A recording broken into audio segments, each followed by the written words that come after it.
अस्सलाम वालेकुम नाज़रीन, मैं हूं आपका मेज़बान सुबह सादिक और आप देख रहे हैं लाहौर पॉइंट। नाज़रीन, मेरे साथ इस वक्त मौजूद हैं अली हमज़ा, जो हर नौजवान के लिए एक ऐसी शख्सियत का हामिल है कि हर शख्स कहता है कि यार मैं भी काश इसकी तरह दबंग काम करूं। अली हमज़ा को अल्लाह ताला ने बड़े कम अरसे में बड़ी इज़्ज़तों से नवाजा। अल्हम्दुलिल्लाह। अली हमज़ा से पूछते हैं कि लाहौर पूछता है कि जब जिम्मेदारी आपके इन कंधों पे आई तो उसके बाद आप अपने आप को आपको कितनी मेहनत करनी पड़ती है उस काम को लेके और उस बोझ को उठाते हुए। जी अली भाई। जी अस्सलाम वालेकुम, कैसे हैं वालेकुम आप? खैरियत से? अल्हम्दुलिल्लाह। अली भाई, सबसे पहले बहुत शुक्रिया, आपने अपना कीमती टाइम सर दिया। सर सर मुझे बड़ा अच्छा लगा आप आए और आपने हमारे लिए वक्त निकाला और इट्स एन ऑनर तो कि आपके जज़ाकल्लाह, इंटरव्यू में हमें बैठने का मौका मिला। जज़ाकल्लाह। अली भाई, लाहौर पूछता है जी अल्हम्दुलिल्लाह। और लाहौर पूछता है और फिर अली हमज़ा, जी अली हमज़ा से लाहौर पूछता का सफ़र और अली हमज़ा का सफ़र डिजिटल से कहाँ से शुरू हुआ? डिजिटल मैंने तकरीबन 5 साल पहले शुरू किया था ठीक है। और एक यूट्यूब चैनल पे जो है अपने काम का आगाज़ किया, लेकिन मैं अपनी खुशकिस्मती समझता हूँ कि मुझे शुरू में ही बड़े सीनियर लोगों के साथ काम करने को ठीक मौका है। मिला। फ़ारूक शहबाज बड़ाई साहब हैं, अनस गोंदल साहब हैं, इनके साथ मिलके एक डिजिटल प्लेटफॉर्म पे काम का आगाज़ किया। तो इन दोनों शख्सियात से बड़ा सीखने का मौका मिला। कहीं पे वो गलती होनी, इन्होंने बताना कि यार ये इस तरह हो सकता था, आप इसको ऐसे भी कर सकते थे। और फिर वहाँ से करते करते करते मुझे नियो से कॉल आई थी तकरीबन 1 साल के बाद। अच्छा। और मुझे कहा जाता है कि हम जो है नियो का कोई डिजिटल प्लेटफॉर्म शुरू कर रहे हैं, तो आप अगर हमें ज्वाइन करें। तो मेरे लिए वो बहुत बड़ी अपॉर्चुनिटी थी बिल्कुल उस वक्त। ऐसा। तो मैंने अल्लाह का शुक्र अदा किया और नियो डिजिटल पे अपनी जर्नी का आगाज़ किया। और नियो डिजिटल पे काम करते हुए मुझे नियो डिजिटल पे घोट मुमताज़ भट्टू साहब हैं, बहुत बेहतरीन शख्सियत जिन्होंने मुझे बड़ा गाइड किया और हर चीज़ में हर हवाले से रिसोर्सेज प्रोवाइड किए, कहीं पे फंस जाना उस हवाले से। फिर दीगर शख्सियात हैं नियो में, नसरुल्लाह मलिक साहब हैं, दीगर बड़े जो है ना उस्ताज़ा का दर्जा रखते जी हैं हाँ। मेरे कैरियर में।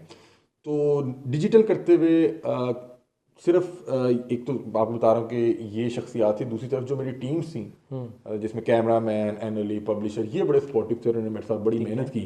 और हमने तकरीबन 1 साल में नियो डिजिटल को अल्हम्दुलिल्लाह अल्लाह ताला ने ख़ास करम किया कि हम उस जगह पे पहुंचाने में कामयाब हो गए कि जहाँ पे पाकिस्तान के बड़े डिजिटल प्लेटफॉर्म्स, मतलब कि जो बिल्कुल ही डिजिटल पे पिछले 10 साल ठीक से है। काम कर रहे हैं, हम ठीक है। उनकी सफ में ला के खड़ा करने में माशाल्लाह। कामयाब हो गए। और इसमें माशाल्लाह, बेशक अल्लाह ताला का ख़ास करम और टीम की बड़ी मेहनत थी। इसमें कोई शक नहीं। और उससे भी आगे जब मैं बताऊं कि जो मेरे कैरियर के लिए बड़ी अच्छी चीज़ थी, और बतौर एक मीडिया वर्कर और नई बात मीडिया ग्रुप में एक एंटर होना और ऐसा, हाँ, उसमें। उनका सबसे अच्छी चीज़ ये है कि वो लोग अपने कोई अपॉर्चुनिटी आती है तो वो अपने ही सर्कल में देखते हैं कि कौन वेरी यहाँ गुड। पे शख्स मौजूद है जो मेहनत कर रहा है और ये अपॉर्चुनिटी उसके लिए बेहतर हो सकती है। ठीक है। लाहौर पूछता है प्रोग्राम, आपको पता है पिछले 5-6 साल से एक कोई बड़ा शक नहीं। बेहतरीन प्रोग्राम है। मियां इमरान अर्शद साहब ने जिस अंदाज में वो प्रोग्राम किया और जिस तरह के उसमें छापे, कार्रवाइयाँ, रेड, और हम देख रहे हैं कि मियाँ साहब रिक्शे के साथ लटके हैं, ओहो, शराब वो पकड़ तो रहे हैं, अखीर था ना। पुलिस वालों की दौड़ें लग रही हैं। हाँ। तो एक बड़ा प्रोग्राम था और उसकी जिम्मेदारी जो है जब मुझे दी गई और मुझे जब कंसीडर किया गया तो मेरे लिए ये बड़ी जो बहुत है ऑनर की बात ऑनर है। की बात थी और कोई ये शक बहुत बड़ी अपॉर्चुनिटी थी। मियां इमरान साहब ने मुझे बड़ा उस टाइम अप्रिशिएट भी किया, समझाया कि ये ऐसे है, इसको ऐसे करना है। और फिर जब वो प्रोग्राम मिला तो मैं आपको बता नहीं सकता कि शायद मेरे तो बस की ये बात ही नहीं थी। ये अल्लाह ताला का खास करम होता है कोई कि अल्लाह शक ताला नहीं। ने आपके लिए चीज़ें प्लान की होती हैं, फिर अल्लाह ताला आपको ना उस तरह के लोगों से मिलवा देता है। ठीक हो गया। प्रोड्यूसर्स उस तरह के मिल जाते हैं, हसन वड़ाई थे, रेहान खान यूसुफ जई थे, नईम धीरज थे। मतलब कि ये फिर उस तरह के लोग आपके साथ मिल गए। फिर जो कैमरामैन, देखिए आपका जब तक एक भी टीम मेंबर मतलब कि अपनी तरफ से 100% नहीं ना दे रहा तो वो चीज़ निकल ही नहीं नहीं निकल सकती। सकते, बिल्कुल प्रोड्यूसर ने है। उस स्टोरी को ढूंढना है, उसकी रैकियां करनी है, उसके एविडेंस कलेक्ट करने हैं, फिर एंकर को तमाम चीज़ें, श्योर करना है कि हाँ, ये है भी समझाना है ऐसा कि कि ये नहीं। ऐसे बिल्कुल। करना है, हम जाके यहाँ पे ये करेंगे। इवन के रेड्स के दौरान भी आपको प्रोटेक्ट भी करना है, फिर आपको गाइड करते रहना कि भजन वो पूछ लें, ये कोई चीज़ मिस नहीं होनी चाहिए। ठीक है। तो फिर उसमें अल्लाह ताला ने उस तरह के सर्कल के साथ जो है जोड़ दिया। अल्लाह ताला ने इतना ख़ास करम किया कि हमने तकरीबन 1.5 साल होने वाला है, उसमें बहुत सी फिर कार्रवाइयाँ की, बहुत सी रेड्स की। अल्लाह ताला ने हमारे थ्रू बहुत से ऐसे बदबख्त इंसान जो मुआशरे में कहीं ना कहीं बिगाड़ डेफिनेटली। पैदा कर रहे थे, उनको हमने फिर जो है सलाखों के पीछे भिजवाया वेरी गुड। और उनको कानून के हाथों उनको गिरफ्तारी करवाई। और उसके बाद कोशिश की, इंश्योर किया कि इनको इनके जो जराइम हैं जो इन्होंने अपनी खबासत बिखेर दी भी है उसकी सजा भी मिले। ये ना हो कि गए और वहां पे जाके कोई मामला करके गए और आ गए। अच्छा अली भाई, ये तो आपने बताया, अब मुझे ये बताएं वो दिन जिस दिन आपको इन्होंने कहा कि भाई तू लाहौर पूछता कर, और वो दिन से रात और रात से अगला दिन के सुबह जाके भाई मैंने इसका चार्ज लेना है, मैंने इस माइक को पकड़ना है और मैंने बिल्कुल ठान के निकल जाने के लिए लाहौर पूछता अली हमजा। अच्छा वो क्या था?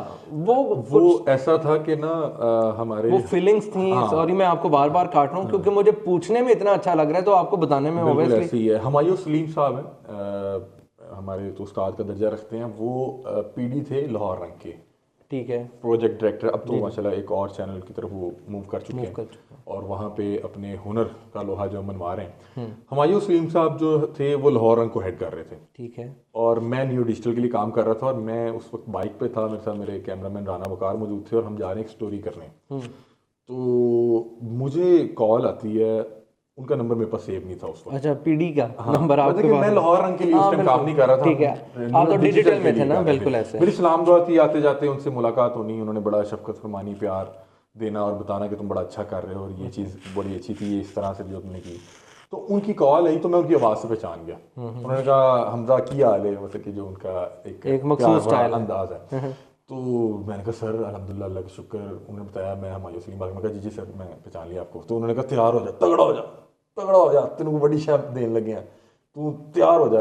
मैं ना मुझे अच्छा उस वक्त तक ना थोड़ा थोड़ा पता लगने लग गया था कि मुझे शायद किसी प्रोग्राम के लिए कंसीडर किया जा रहा है, ठीक है, मगर ये नहीं पता था कि लाहौर पूछता है के लिए। मुझे था कि शायद मुझे कोई स्लॉट मिलने वाली है जिसमें मैं कोई नया प्रोग्राम शुरू करूंगा, तो मुझे रोड शो में आ रहे हैं किसमें। वो यानी कि ये मुझे पता था कि मुझे शायद कोई प्रोग्राम मिलने वाला, मुझे ये नहीं पता था कि लाहौर पूछता है मिलने वाला। उन्होंने कहा तगड़ा हो जा, लंगोटे कस लाते तैयारी फाड़ ला।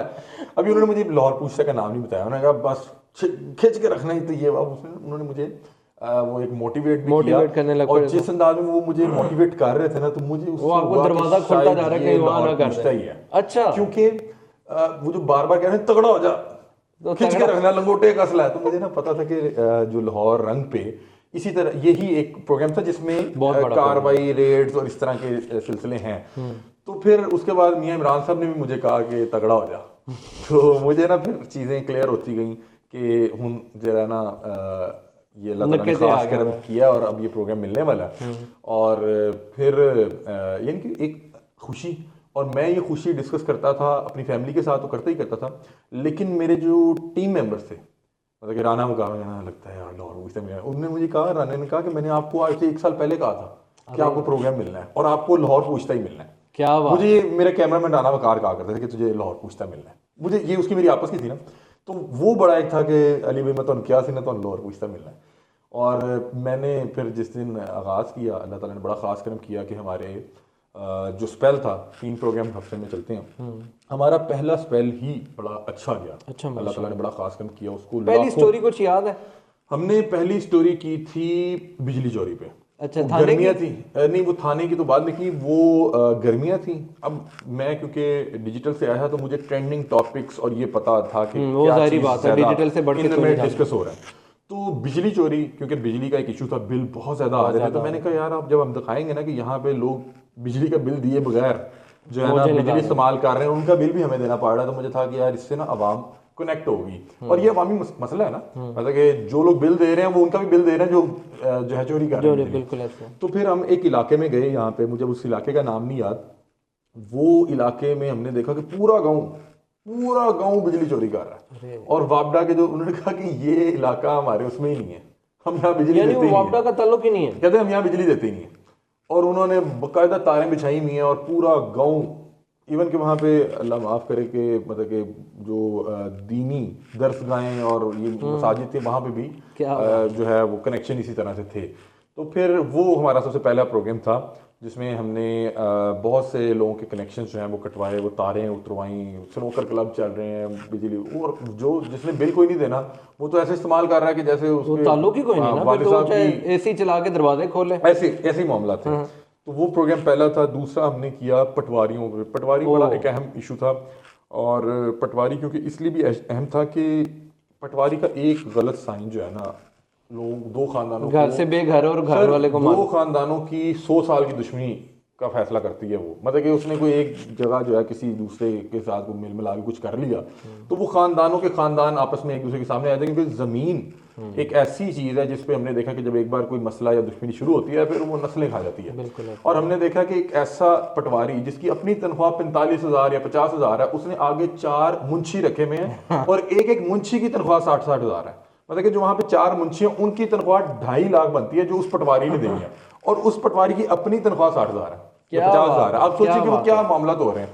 तो वो दूसरा प्रोग्राम था। और तीसरा हमने फिर किया था कि जो पेट्रोल में नापतोल की कमी थी, तो ये हमारा। अच्छा अली भाई, पेट्रोल पंप से याद आया, पेट्रोल पंप के अंदर क्या ये हैंकी पैंकी करते हैं? किस चीज से लगता है? बाज लोग करते हैं जी 101 दा पवा लो या 249 दा पवा लो, इसमें कर देते हैं या वो उन्होंने देखिए बाय डिफॉल्ट किया ना? बड़ा जदीद दौर है कि अब तो मशीन को आप आंख मारें तो मशीन आपके मुताबिक काम करने लग जाती है, और आप दूसरी आंख मारें तो मशीन को पता लग जाता है कि अब कोई चेक करने आया तो मैंने ठीक हो जाए। ठीक है, बस ये देखें कि अगर वो शख्स इंसान का बच्चा है और उसको पता है कि यार इसका एक दिन हिसाब होना है तो वो आपको पूरा दे देगा। और अगर वो उसके अंदर ये खसूसियात नहीं है तो वो आपको कभी पूरा नहीं देगा। आप बेशक साथ एक तकड़ी ले जाएं या आप ACDC साहब को साथ ले जाएं, वो आपको पूरा नहीं देगा। अच्छा अली भाई, लाहौर पूछता मैं, जी अली हमजा ने कौन सी ऐसी स्टोरी की कि जिसमें सबसे पहले फोन करके कहोगे यार उस्ताद एक काम थे मैं घर बैठा हूँ अल्लाह ही जाने? हमने बहुत से ऐसे प्रोग्राम किए और किसी को आपने कॉल भी करके कहा कि यार मैं कर बैठे? एक दो प्रोग्राम्स ऐसे थे कि जिन्होंने मुझे कोई ना महान 1-1.5 महीने के लिए जो है ना डिप्रेशन में डाल दिया। अच्छा, ये क्या करती है, ये क्या हो गया? बताइए, मैं ये बता रहा हूँ कि किया हमने, बिल्कुल ठीक किया, हाँ, मगर वो बिल्कुल ठीक किया, लेकिन उसके जो कॉन्सिक्वेंसेस थे या उसका जो रद्द-ए-अमल आ रहा था या जो रद्द-ए-अमल आना था या जो कुछ प्रेशर बिल्ड हो रहा था, उससे मैं कुछ ना कुछ कहीं ना कहीं डिप्रेशन में इंसान जाता है कि यार ये देखें कि मैं एक अच्छी चीज़ की है और उस पर ये देखिए क्या चीजें सहनी पड़ रही। अच्छा, ये ऑन एयर होने के बाद था या अभी सिर्फ वो अपने पास मौजूद था? प्रोग्राम थे कि वो अभी ऑन एयर होने से पहले ही इस तरह के मसाइल का सामना। एक तो ऐसा प्रोग्राम था उसको हम रिकॉर्ड कर रहे थे, हमें पुलिस उठा के ले गई और इसलिए उठा के ले गई कि ये वाला प्रोग्राम रिकॉर्ड कर रहे हैं, और फिर वो प्रोग्राम बहरहाल फिर नहीं चल सका। और वो हमारी वजह से नहीं चला, ऐसा नहीं है कि हमने प्रोग्राम करके दे दिया कि भाई ये है। वो बहरहाल फिर आपको पता है कि कुछ दूसरे दीगर 2-3 मामला हुए, और लेकिन ये है कि हम उस तरह की चीजें जो होती है ना फिर खुद आगे कहीं ना कहीं बैठ के बता देते हैं कि ये हमने कर लिया, अपनी तरफ से हमने जो है अपना फर्ज अदा कर दिया हुआ। और कुछ ऐसे प्रोग्राम थे जो जिन पे मुझे बड़ा ना बाद में जब सोचता था तो मैं बड़ा अल्लाह ताला का शुक्र अदा करता था कि अल्लाह ताला ने मुझे इस काम के लिए चुना। उसमें कुछ था कि DC कसूर से उनके गोदाम में हमने रेड की थी और वहां पे लाखों रुपए का ना सैलाब जदगान का माल पड़ा। हाँ, सैलाब जदगान का माल पड़ा खराब हो गया। सैलाब गुजरे को 6 माह हो गए थे और वहां पे लाखों रुपए का माल किसी के पेट में नहीं गया, कीड़े मकोड़े खा रहे हैं, और वहां से थोड़ा थोड़ा करके बेचा जा रहा था। मतलब कि सैलाब जदगान की इमदाद में सिर्फ यही नहीं कि खाने पीने की चीज़ आएंगी, उसमें बिस्तर भी आएंगे, उसमें जो भैंस या जानवर दीगर मवेशी हैं उनका जो है वो खाना पीना भी आएगा, पट्ठे भी आएंगे, तूड़ी भी आएगी। तो उधर बहुत सी चीज़ें बेच दी गई थी और बहुत सी चीज़ें वहाँ पड़ी ख़राब हो रही थी। तो हमने जब वो रेड की तो हमने फिर मुझे लगा कि अल्लाह ताला ने बड़ा ख़ास करम किया और हमसे ये काम करवाया। हमने उसमें दिखाया कि देखें कि ये जो सीटों में बैठे लोग हैं ये ऐसे फिरौन हैं कि किसी के पेट में नहीं जाने दिया, पड़ा खराब करवा दिया। और जब हमने उस पे AC और DC साहब से पूछा तो उन्होंने कहा कि हमारा मसला ये है कि हम एक मुतासरा खानदान को एक ही पैकेट दे सकते हैं। अब आप देखें कि एक बंदा जो वो कीड़ों को दे सकते हैं, एक बंदा अपना घर बाहर छोड़ के आया हुआ है और हो सकता है कि सैलाब उसकी जगह पे 15 दिन रहे, 20 दिन रहे, 20-25 दिन के लिए आप उसको वहां से उठा के उसकी फैमिली के साथ वो कैंप्स में ले आए हैं और उसको क्या दे रहे हैं? एक पैकेट जिसके अंदर को 1000 रुपए का खाना है। कहता मैं जो दूसरा तो वो दे नहीं सकता, मेरी इंक्वायरी लगी। मैं कहा आपने पड़ा खराब कर दिया, आपने किसी के पेट में नहीं जाने दिया। तो वो एक बड़ा अच्छा प्रोग्राम था। उसके बाद हमने एक पुलिस इंस्पेक्टर थे या पता नहीं कोई सब इंस्पेक्टर थे, वो 24 शराब की बोतलें लेके माल रोड पे फिर रहे हैं और वो बेचा करते थे। मैं बेचा इसलिए कह रहा हूँ कि यूनिफॉर्म पहना हुआ है, सर्विस रिवॉल्वर लगा हुआ है और उन्होंने 24 शराब की बोतलें एक ऐसे होंडे पे रखी हुई हैं जिसका कोई नंबर प्लेट नहीं है, और वो माल रोड सबसे ज्यादा हसास रोड कंसीडर किया जाता है पूरे लाहौर में, क्योंकि यहाँ पे VIP मूवमेंट बहुत ज्यादा है, असेंबली यहाँ पे है, गवर्नर हाउस यहाँ पे CM हाउस है। और तो वो 24 शराब की बोतलें उसने रखी हुई हैं, आगे एक बंदा बैठा उसके भी वेपन लगा हुआ, पीछे साहब नहीं आप बैठे ने दरमियान शराब के 2 कार्टन रखे ने, नाल रिवॉल्वर लगा है और सर्विस जो है वो उसका बैच लगा हुआ है, उसका नेम लगा हुआ है। और मुझे इसलिए पता लगा कि वो बेचने के लिए लेके जा रहा था कि ऊपर उसने नीले रंग के को 15-20 शॉपर रखे हुए हैं। तो अब घर लेके जा रहा था तो शॉपर तो नहीं लेके जाएगा। सही है। वो यही था कि उसने जहाँ पे भी किसी को देना है उसको नीले शॉपर में डाल के, क्योंकि ये आप व्हाइट शॉपर में भी नहीं दे सकते, लोग देखेंगे ये क्या लेके जा रहा है। तो वो एक बड़ा अहम था। लोग उसमें कह रहे हैं कि जाहिर बात है उसको रिवॉल्वर लगा, हमारा काम था उसको एक्सपोज करना। हमने पुलिस को कॉल की, वो अब उसको हमने 10-12 मिनट तो जो है इंगेज किए रखा। उसके बाद वो किसी भी तरह वहाँ से निकला। लोग कह रहे हैं तू जान देता भाई मैं उसको क्या घर ले जाऊँ। जब ये प्रोग्राम चला तो जाहिर बात है आईजी साहब डीआईजी साहब ने देखा मेरे से पुलिस वो मुझे याद है हम लोग इकट्ठे थे वहाँ पे, सॉरी टू कट यू, वहाँ पे क्या नाम है जी, पीटीआई वालों का कोई था, कोई प्रोग्राम था, तो इसका नाम क्या है, हाई कोर्ट के बाहर आपको उन्होंने भी कहा, एसपी साहब ने, कि यार वो तुमने क्या किया। आपने कहा जी वो 12 बोतलें लेके जाए, 24 बोतलें थी। एसपी साहब ऐसे वो बड़े बहुत खूबसूरत और बड़े अच्छे आदमी हैं वो। तो वो प्रोग्राम जब चला तो वो जाहिर बात अपनी सर्विस से फारिग हो गया। और उसको जो मुतलका काम थे, पुलिस हुकाम, उन्होंने रब्ता भी हमसे किया और उन्होंने बताया कि आपने अच्छा काम किया, लेकिन बहरहाल इससे डिपार्टमेंट की बड़ी बदनामी हो रही है। मतलब कि बदनामी हमारी वजह से नहीं हो रही, बदनामी उस काली भेड़ से प्राइवेट कर दो या क्या करो। उन्होंने कहा कि मैंने कहा मेरा ख्याल है कि आप इस पे इस तरह किया जा सकता है कि आप इस पे कार्रवाई करें, हम उस पे एक और प्रोग्राम करेंगे कि हमारे प्रोग्राम के बाद इस बदबख्त इंसान पे कार्रवाई हुई। Very good.